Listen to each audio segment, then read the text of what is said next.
네,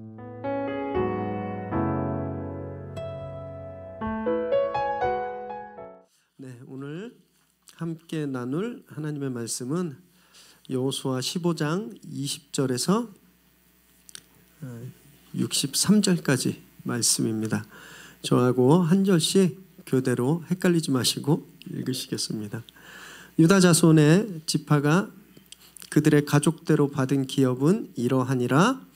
유다 자손의 지파의 남쪽 끝 에돔 경계에 접근한 성읍들은 갑스엘과 에델과 야굴과 기나와 디모나와 아다다와 게데스와 하솔과 인난과 십과 델렘과 부알롯과 하솔하다다와 그리옷 헤스론 곧 하솔과 아맘과 세마와 몰라다와 하살갓다와 헤스몬과 벳벨렛과 하살수알과 부엘세바와 비스요다와 바알라와 이임과 에셀과 엘돌랏과 그실과 홀마와 시글락과 만만나와 산산나와 르바옷과 실힘과 아인과 림몬이니 모두 29 성읍과 그 마을들이었으며 평지에는 에스다올과 소라와 아스나와 사노아와 엔간님과 답부아와 에남과 야르뭇과 아둘람과 소고와 아세가와 사하라임과 야디다임과 그데라와 그데로다임이니 14성읍과 그 마을들이었으며 스난과 하다사와 믹달갓과 딜르안과 미스베와 욕드엘과 라기스와 보스각과 에글론과 갑본과 라맘과 기들리스와 그데롯과 벳다곤과 나아마와 막게다이니 16성읍과 그 마을들이었으며 림나와 에델과 아산과 입다와 아스나와 느십과 그일라와 악십과 마레산이 9성읍과 그 마을들이었으며 에글론과 그 촌락들과 그 마을들과 에그론에서부터 바다까지 아스돗 곁에 있는 모든 성읍과 그 마을들이었으며 아스돗과 그 촌락들과 그 마을들과 가사와 그 촌락들과 그 마을들이니 애굽 시내와 대경계까지 이르렀으며 산지는 사밀과 얏딜과 소고와 단나와 기럇 산나 곧 드빌과 아납과 에스드모와 아님과 고센과 홀론과 길로이니 11성읍과 그 마을들이었으며 아랍과 두마와 에산과 야님과 벳 답부아와 아베가와 홈다와 기럇 아르바 곧 헤브론과 시올이니 9성읍과 그 마을들이었으며 마온과 갈멜과 십과 유다와 이스르엘과 욕드암과 사노아와 가인과 기브아와 딥난이 10성읍과 그 마을들이었으며 할훌과 벳술과 그돌과 마하랏과 벳아롯과 엘드곤이니 6성읍과 그 마을들이었으며 기럇바알 곧 기럇 여아림과 립바이니 2성읍과 그 마을들이었으며 광야에는 벳 아라바와 밑딘과 스가가와 립산과 소금 성읍과 엔게딘이 6성읍과 그 마을들이었더라. 예루살렘 주민 여부스 족속을 유다 자손이 쫓아내지 못하였으므로 여부스 족속이 오늘까지 유다 자손과 함께 예루살렘에 거주하니라. 아멘. 오늘 우리에게 주신 하나님의 말씀입니다. 이제 10하루 정도 지나면 평창 동계올림픽이 시작됩니다. 제가 운동을 잘하는 건 없는데요. 겨울 스포츠를 좋아합니다. 그래서 뭐 스케이트, 스키, 스노보드 이렇게 좀 좋아하는데 이 동계올림픽을 보면 다른 건 다 괜찮은데 진짜 이게 스포츠일까? 라고 생각하는 경기가 있습니다. 그게 뭐냐 하면 컬링입니다. 컬링 뭔지 아세요? 네. 보면 이게 땀이 나나? 샥 하고 빗자루질하고 그냥 뭐 별로 움직임도 없잖아요. 이게 땀이 날까? 그런데 우연히 제가 이제 신문 기사에서 컬링을 소개한 글을 읽었습니다. 그러면서 새롭게 이 경기를 좀 새롭게 보게 되었어요. 컬링은 원래 16세기 스코틀랜드에서 시작된 운동입니다. 처음에는요 겨울에 호수가 꽁꽁 얼어붙으면 사람들이 돌멩이를 들고 나와서 그냥 돌멩이를 굴리면서 이렇게 시작됐는데 이제 17세기 들어서면서 돌 위에 손잡이를 달기 시작했어요. 그래서 요즘 보는 것처럼 이렇게 컬이 된 이렇게 구부러진 손잡이를, 그래서 그 손잡이에서 이 경기 이름이 유래됐습니다. 컬링이라고 하는. 사진을 좀 몇 장 준비했는데 한번 보실까요? 이것이 스톤이에요. 스톤. 그래서 손잡이가 구부러져 있죠. 이 스톤이고, 그 다음에 지금 빨간 원이 하우스입니다. 하우스. 여기에 돌을 많이 넣는 팀이 이기는 거예요. 총 4명이 한 팀입니다. 후보까지 5명인데 리드, 세컨드, 서드, 그 다음에 스킵이 주장이에요. 그리고 피프트, 5번째 후보입니다. 근데 이 4명이 번갈아 가면서 돌을 한 번씩 던지는 거예요. 이렇게 팀이 이 돌을 딱 하우스를 향해서 딱 할 때, 다음 그림 한번 보여주세요. 이 스위퍼 둘이 이 부름이라고 하는 이 빗자루란 뜻이거든요. 이걸로 이 스톤이 가는 길을 막 하는 겁니다. 과거 16세기, 17세기의 경기 사진들, 기록된 사진들을 보면 저렇게 생긴 걸로 안 하고요. 진짜 우리가 마당 쓸 때 하는 빗자루 있죠? 그걸로 얼음바닥을 치는 그런 걸 좀 볼 수 있어요. 그래서 이 빗자루를 이용해서 막 치는. 그래서 저는 처음에 저 빗자루질 멋으로 하나? 이렇게 생각했는데 실제 저 스위핑을 하고 했을 때와 안 했을 때의 차이는 스톤이 5m 정도 차이가 난대요. 스위핑을 안 했을 때보다 하면 5m 정도를 더 간다는 거예요. 그리고 이게 하우스 안에 이제 두 팀이 번갈아 가면서 10이닝 동안 10이닝 동안 경기를 하기 때문에 남의 돌이 저기 들어가 있을 수도 있잖아요. 그래서 그 돌을 쳐내는 것도 기술인데, 그래서 각이 굉장히 중요합니다. 각과, 그래서 저 돌의 움직임을 저 스위핑이 잡는 거예요. 마찰력을 주기도 하고 약간 각도를 변화시키기도 하고. 애들 장난 같았는데 땀이 나나?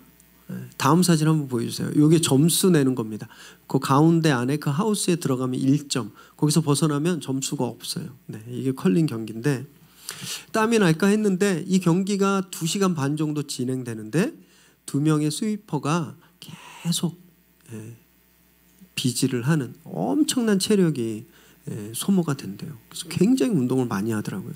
그리고 이 볼을 놓는 이것도 이 손끝에서 모든 것이 결정되기 때문에 굉장한 집중력.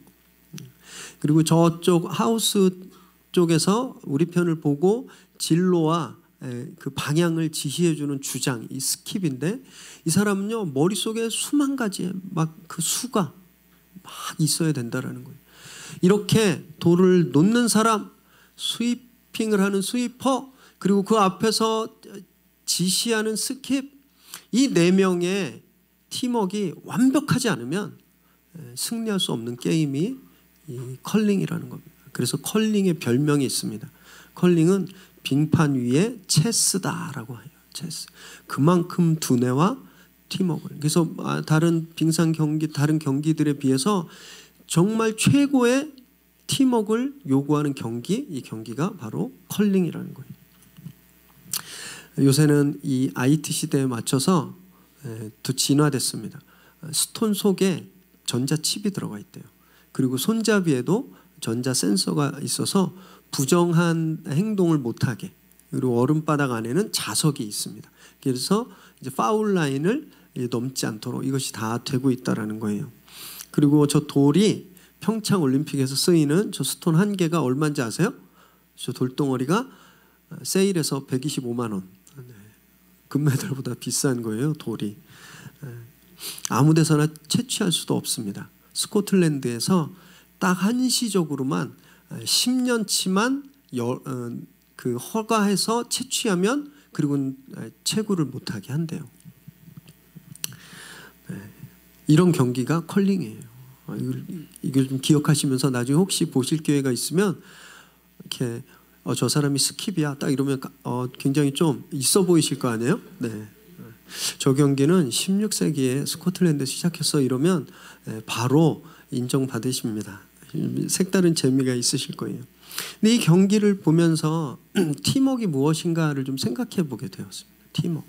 우리는 막연히 팀워크라고 하면 그냥 같이 모여서 협동하는 것 이렇게 생각하시잖아요. 그런데 이 컬링을 보니까 팀워크는 그냥 모이기만 하는 게 아니더라고요. 모여있는 각 구성원들이 자기의 임무에 최선을 다하는 거예요.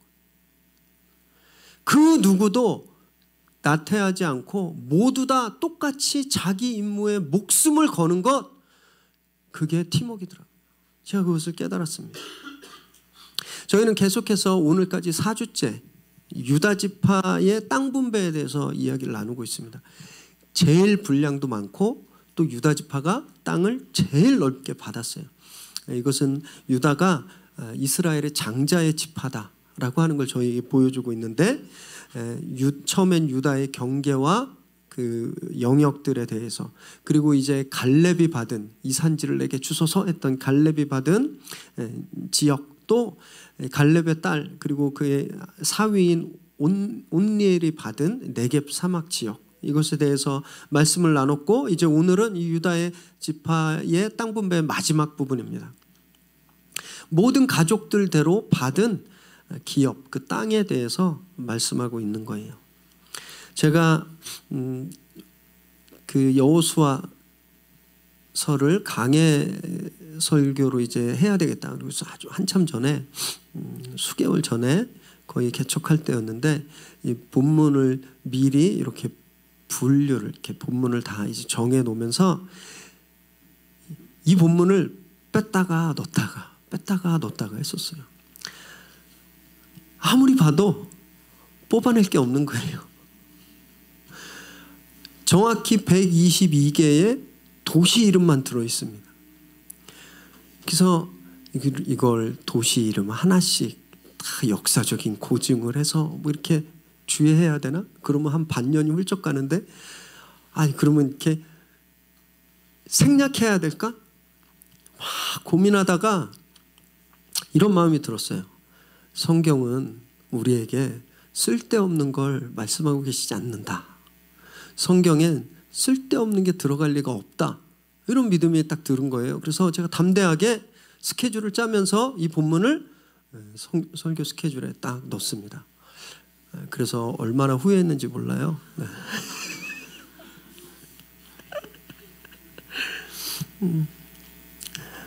계속 묵상을 하는데 질문이 두 가지가 제 안에서 떠올랐어요. 하나는, 여러분 우리 성도님들 똑같이 지금 가지고 계신 걸 텐데, 도대체 어쩌라고?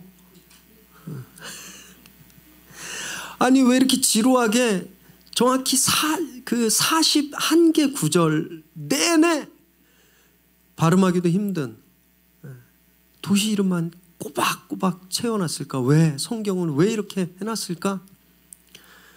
그리고 또 다른 질문은요, 당시에 이 현장에 있었던 이스라엘 사람들, 당시 이 현장에 있었던 이스라엘 사람들도 나처럼 지루했을까? 라는 질문이었어요. 그러면서 한번 저희 나라에 적용을 해봤는데 이렇지 않았을까 적용해봤어요. 6.25가 딱 시작하고 남쪽은 미처 전쟁 준비를 못하고 있었거든요. 그래서 시작하자마자 정신없이 패배하고 막 몰려갔죠. 그래서 겨우 저쪽 끄트머리에 낙동강을 중심으로, 이 낙동강 전선이라고 하는데 포항, 대구, 마산, 지금 창원으로 바뀌었지만 여기 귀퉁이 빼놓고 다 점령당했었어요. 그래서 사람들이 다 피난 가 있었죠. 그런데 미군이 개입하고 인천 상륙작전을 시작으로 서서히 반격하기 시작했습니다. 그래서 전선을 위로 올리기 시작했을 때, 그때 피난민들은 무슨 소식을 가장 갈급해했을까? 오늘 뭐 먹지? 우리 애는 어디 대학을 보내야 되지? 내가 어디에 취직해야 되지? 여러분 이걸 갈급했을까요? 피난민들이 귀 기울이고 집중하고 갈급했던 소식은요, 오늘은 어디까지 수복됐나? 오늘은 어디까지 탈환했나? 이런 거였을 거예요. 그래서 라디오에서 오늘은 진주를 수복했습니다. 오늘은 순천과 광주를 탈환했습니다. 정읍, 전주, 김제, 대전, 안동, 울진, 청주, 천안, 단양, 봉화, 춘천, 드디어 서울을 탈환했습니다.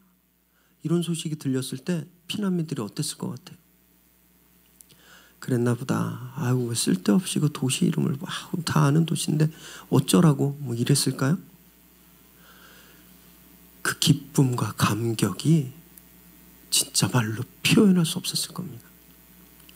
도시 이름이 하나씩 들릴 때마다 어땠을 것 같아요? 우와! 이제 집에 갈 수 있겠구나. 이제 내가 살겠구나. 그럼 그런 감동을 느끼지 않았을까요? 여러분, 우리가 오늘 이 본문을 보면서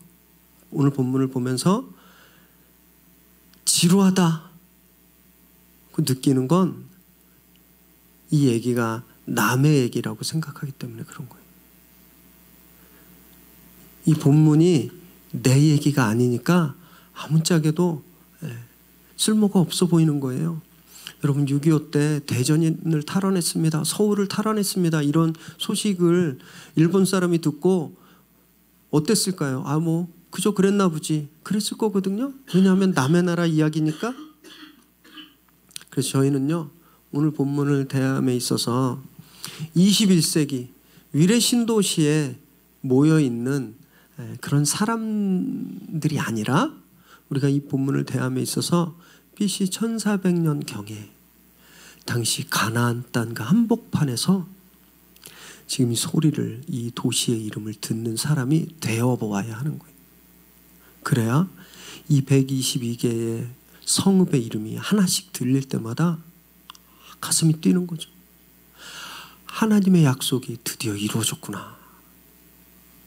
지금 하나님이 우리 조상 아브라함 때부터 너희에게 가나안을 주겠다고 하셨던 그 약속이 지금 유다 지파를 통해서 북쪽에서 남쪽까지 지금 자세히 이루어지고 있구나. 그 감동을 느껴야 되는 겁니다. 그래서 우리도 우리의 땅을 그렇게 차지할 수 있겠다라고 하는 소망과 믿음을 가져야 되는 거예요. 20절 말씀을 함께 읽습니다. 20절 시작. 유다 자손의 지파가 그들의 가족대로 받은 기업은 이러하니라. 먼저 지파의 회의, 족장 회의. 그 회의를 통해서 지파별로 지역과 구체적인 경계선이 주어졌습니다. 그리고 이제 지파들은 자기들이 받은 구역 안에 가족대로 점령해야 될 땅을 제비 뽑아서 분배했어요. 유다 지파가 오늘 지금 그렇게 하고 있는 거예요. 그 내용이 21절부터 62절까지 됩니다. 이것을 크게 네 지역으로 좀 정리해 볼 수 있는데 한번 보실까요?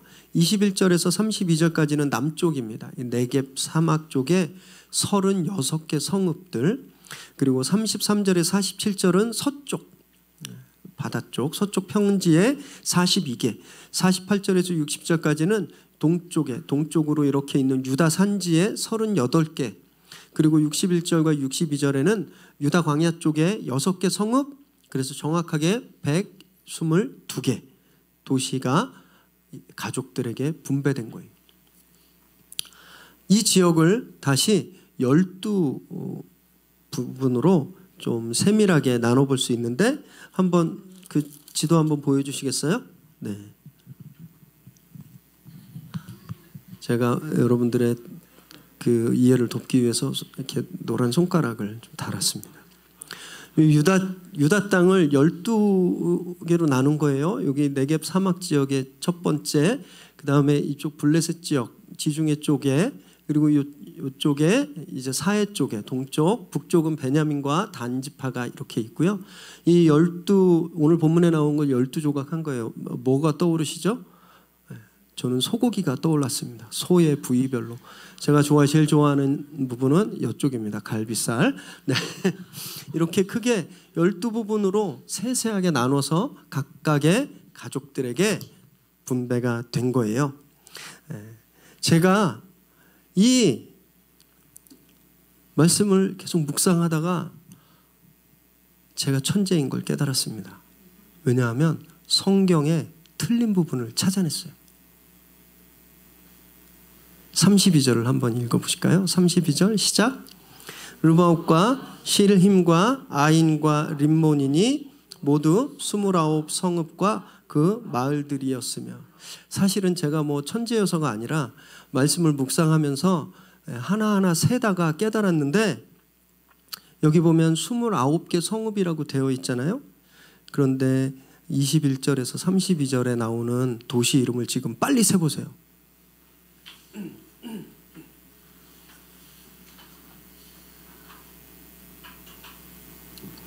집에 가서 세보셔도 돼요.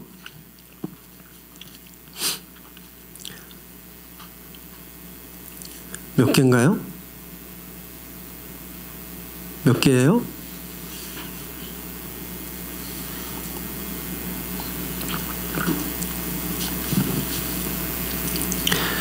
스물아홉 개가 아니라 총 36개. 36개예요. 그래서 영어 성경도 봐봤어요. 그랬더니 36개 성인 거예요. 그 못 읽는 히브리어 성경책을 펴놓고 세봤어요. 36개예요. 배신감 느꼈습니다. 성경은 완벽한 책이잖아요. 오류가 없어요. 그게 저희가 믿고 있는 성경 무오설, 성경은 오류가 없다, 틀린 것이 없는 책이다. 그런데 이 간단한 산수도 틀려버리는 거예요. 믿을 수가 없었어요. 아니, 성경이 어떻게 이렇게 틀릴 수가 있는가. 그래서 또 고민했습니다. 뭔가 하나님이 여기 숨겨놓은 무슨 특별한 의미가 있는 거 아닐까? 그래서 뭐 저희 숫자 잘하는 거 있잖아요. 그래서 그 완벽의 수 7, 그리고 4가 세상과 창조의 숫자거든요. 그럼 7 곱하기 4는 뭐예요? 28. 하나가 남네요. 플러스 1 플러스 1의 그 원인가 보다. 뭐 이렇게까지 막 생각을 해봤는데 성경 그렇게 해석하면 큰일 납니다. 성경을 그렇게 도식적으로 생각하시면 안 되는 거예요. 36을 36개 성읍을 29개 성읍이라고 적은 이유가 궁금하시죠? 다음 주에? 그 이유는요, 그냥 오타예요. 허무하시죠? 그냥 오타예요. 요새는 우리가 복사할 때 카피 앤 페이스트 하잖아요. 복사해서 그냥 붙여놓잖아요. 당시에는 어떻게 했냐면 특별한 사람이, 서기관이라고 불리는 사람이 성경을 한자 한자 필사했습니다. 그것도 좋은 종이에 한 게 아니라 파피루스나 양 가지고 말려놓은 거에 그 유통기한이 얼마 못 가요. 그럼 또 계속 처음부터 필사를 해야 됐거든요. 과거에 그런 과정 중에 어떤 한 서기관이 잘못 쓴 거예요.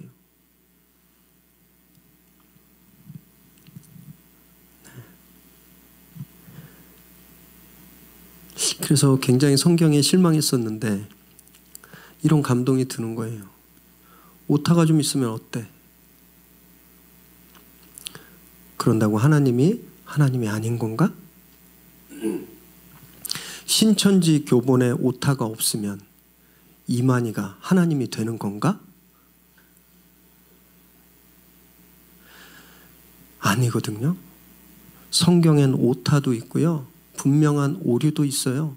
그리고 이 사람들이 정확히 역사적으로 일어났던 장소와 시간을 헷갈려서 그것을 잘못 써놓은 것도 있습니다. 그러나 그런 오류에도 불구하고 성경은 변함없이 하나님의 말씀이라는 거예요. 그래서 현재 우리가 보는 이 성경도 이 오타를 고치지 않았어요. 왜냐하면 대세에 영향을 못 미치니까.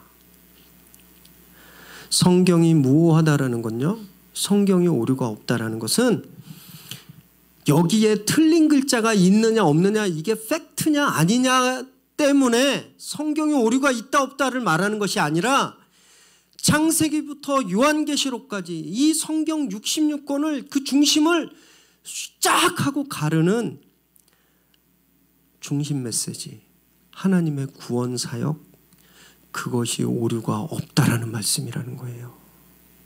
이것을 헷갈리면 안 돼요. 이것을 헷갈리면요, 과학의 도전에 맥을 못 춥니다.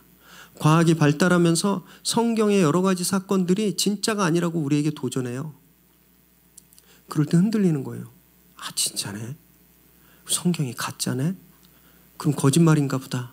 흔들리게 되는 거예요. 아니면 신천지처럼 진짜 성경에 나오는 글자를 이리 해석하고 저리 해석하고 막 마음대로 짜맞히는 거 보면 그럴듯하게 보여서 홀딱 넘어가는 거예요. 성경은 그렇게 보는 게 아닙니다. 성경은 그 안에 흐르고 있는 하나님의 구속사, 하나님의 구원 계획, 예수 그리스도를 통해서 우리에게 이루어진 그 하나님의 광대하고 장엄하고 변함없으신 그 구원 계획을 우리가 볼 줄 알아야 성경을 제대로 보게 되는 거예요. 저는 우리 위례 새로운교회 성도님들이 그런 올바른 성경관을 가지시고 과학의 도전, 이단의 도전을 다 이겨내시기를 주님의 이름으로 축원합니다. 이렇게 122개의 성읍의 이름을 다 나열한 이유는 지방끼리 서로 싸우지 마라, 이런 뜻이에요. 지파별로 경계와 영역을 정할 때도 왜 그 경계선이 중요했냐면 서로 좋은 땅을 차지하려고 지파 간의 전쟁이 일어나지 않게 하기 위해서거든요. 그것과 똑같이 그 성읍들을 준 것은 그 성읍 외에 다른 곳을 탐내지 마라. 자기 성읍을 잘 지켜라. 그래서 좋은 곳을 가지려고 싸우지 마라라는 거예요. 만약에 이들에게 정확한 그 성읍의 명칭, 그 경계를 주지 않았다면 틀림없이 가족들끼리 싸웠을 겁니다. 왜냐하면 어떤 집안은 운니엘처럼 사막을 받고, 또 어떤 집안은 갈렙처럼 험한 산을 받고, 또 어떤 집안은 평탄한 물이 많고 풀이 많은 그런 포도원이 많은 그런 땅을 받았거든요. 그런데 이 성을 정확히 정해주지 않았으면 어떻게 됐겠어요? 사막에 사는 사람들이, 야, 나 도저히 여기서 못 살겠다, 니네 땅에서 좀 살자. 그러다가 다툼이 생기지 않았겠습니까? 그래서 그 다툼이 생기지 않기 위해서 정확하게 이 이름들이 나열된 거예요. 그리고 이 사람들이 불평하지 않고 각각 자기 집안이 받은 대로 그 성읍과 마을들을 점령한 겁니다. 물론 63절 마지막 9절에 보면 예루살렘에 살던 여부스 족속은 아직 쫓아내지 못했어요. 하지만 나중에 유다 지파의 후손인 다윗이 그 땅을 점령하는 거예요. 그리고 그 후손에서 누가 나오죠? 메시아. 또 하나 생각해 보아야 될 것은요, 아까 말씀드렸던 팀워크예요. 이 가족들이 최소한 122개의 성읍이기 때문에 최소한 122개의 가족들이 있었다고 생각하시면 되거든요. 근데 이들이 서로 팀워크가 맞지 않았다면 이 넓은 땅을 이렇게 다 점령할 수 있었을까라는 거였어요. 야, 전쟁하러 가자 그랬는데 두 가족만 딱 가버리면 점령할 수 있었을까요? 우리는 다음 달에 갈게 막 이랬으면 점령할 수 있었을까요? 이들이 한 가족도 빼놓지 않고 동시에 모든 집안이 자기가 분배받은 그 성읍을 점령했다라는 거예요. 물론 이렇게 생각할 수도 있어요. 그러지 않고 유다 지파가 한꺼번에 쫙 몰려가서 헤스론을 탁 점령하고, 그리고 옆에 가서 뭐 또 하솔을 점령하고 뭐 이렇게 하지 않았을까요? 그러지 않았을 거예요. 왜냐하면 지난주 본문에 보면 분명히 악사와 온니엘이 받은 땅으로 갈대라고 되어 있었거든요.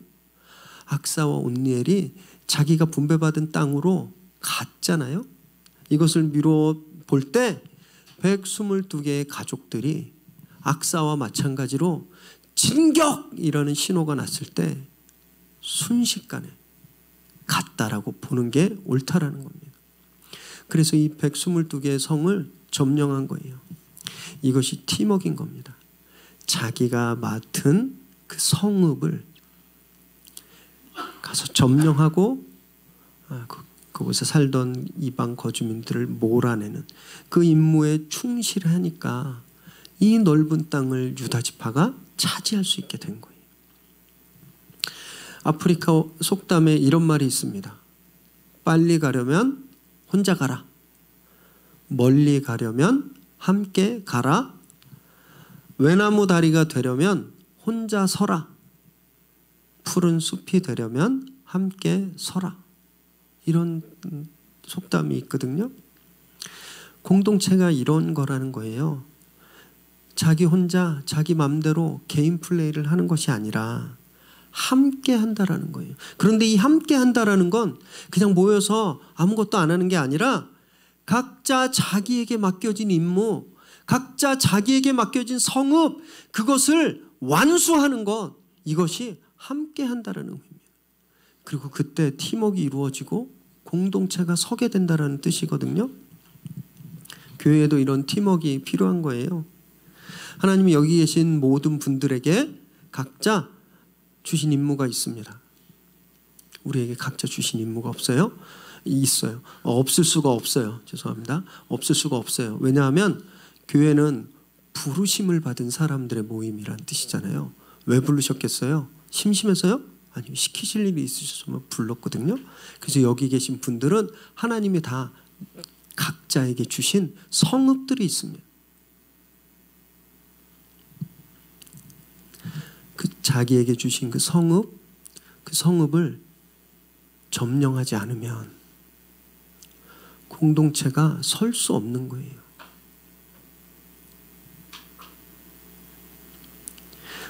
나에게 주신 그 성읍을 최선을 다해서 섬기고 점령할 때 다른 사람의 성읍에 기웃거리는 것이 아니라 내 성읍의 경계를 지키고 최선을 다해서 점령할 때 여러분 교회에 이 공동체의 팀워크가 생긴다라는 겁니다. 그리고 그래야 이 위일의 새로운 교회에 주신 하나님의 기업을 우리가 완성할 수 있다라는 거예요. 그런 의미로 우리 옆에 분 보시면서 한번 이렇게 다짐하면 좋겠습니다. 거룩한 팀워크를 이룹시다. 이렇게 한번 해보세요. 네. 마지막으로 오늘 유다 지파가 받은 땅은요 결코 만만한 땅이 아니었습니다. 북쪽만 빼놓고는요, 북쪽의 베냐민과 단 지파의 경계만 빼놓고 삼면이 강한 적들로 둘러싸여 있었어요. 지도 한번 보여주시겠어요? 네. 동쪽으로 모압과 에돔, 그리고 이쪽에는 안 보이지만 블레셋이 있었고요. 아말렉이 이 아래에 있었습니다. 북쪽에 베냐민과 단을 빼놓고 하나, 둘, 삼면이 강한 적들로 둘러싸여져 있었어요. 이 유다 지파의 지형을 보면서 우리나라가 생각났습니다. 저희 나라도 북쪽은 막혀 있고 삼면이 뭐죠? 바다예요.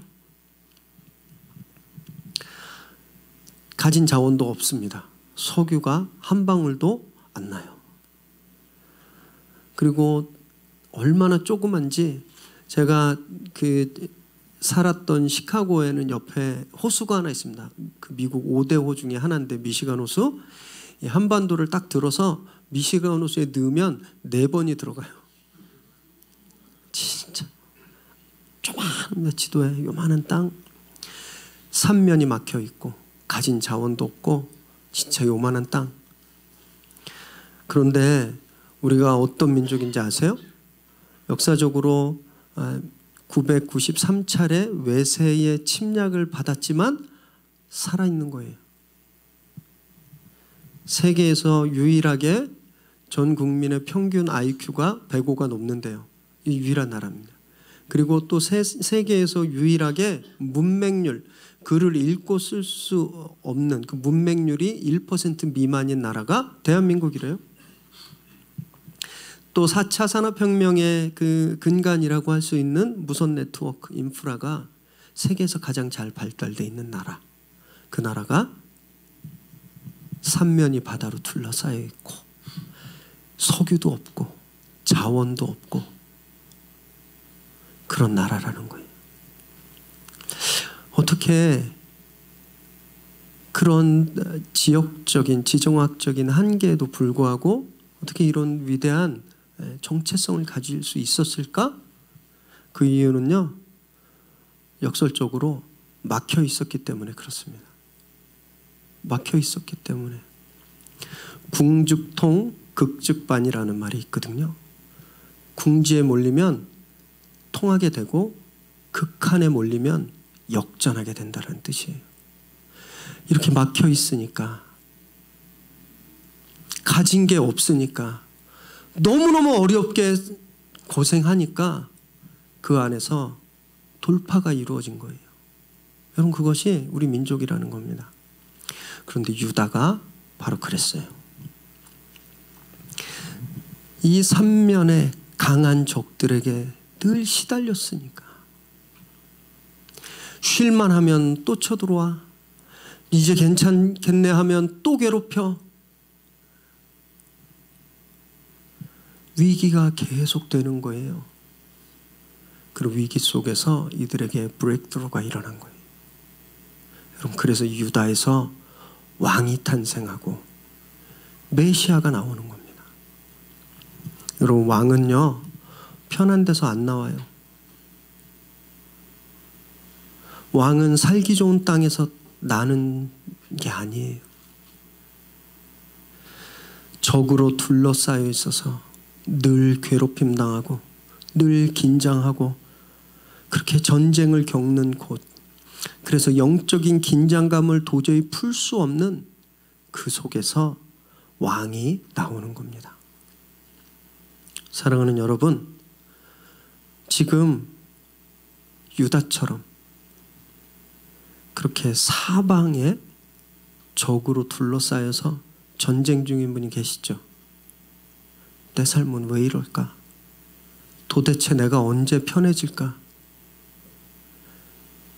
왜 나는 사방이 꽉 막혀 있을까? 내 소망이 어디에 있을까? 나는 왜 이렇게 가진 게 아무것도 없을까? 나는 왜 이렇게 능력이 없을까? 나는 왜 이렇게 잘하는 게 하나도 없을까? 강한 적들로 둘러싸여 있는 유다처럼 그렇게 전쟁을 겪고 계시는 분 계세요? 왕을 기대하십시오.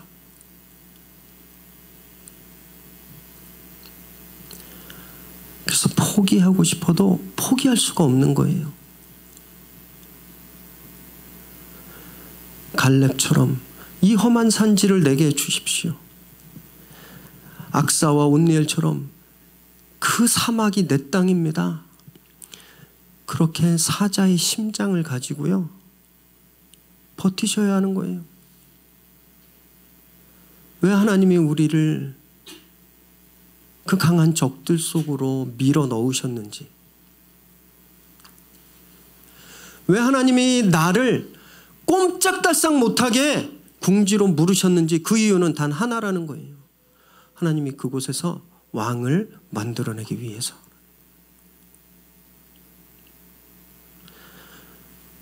우리에겐 성령님이 계시거든요. 하나님은 우리를 혼자 적진 가운데 툭 던져놓지 않으셨어요. 우리의 무한한 동력자 되시고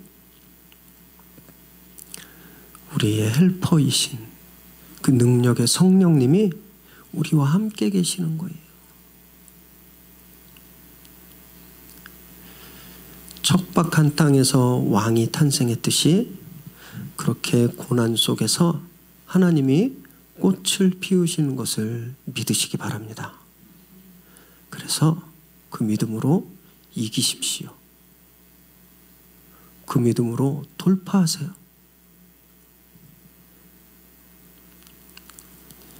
그래서 성령께서 주시는, 하나님께서 주시는 그 거룩한 역전, 그것을 경험하게 되시기를 주님의 이름으로 축원합니다. 기도하겠습니다.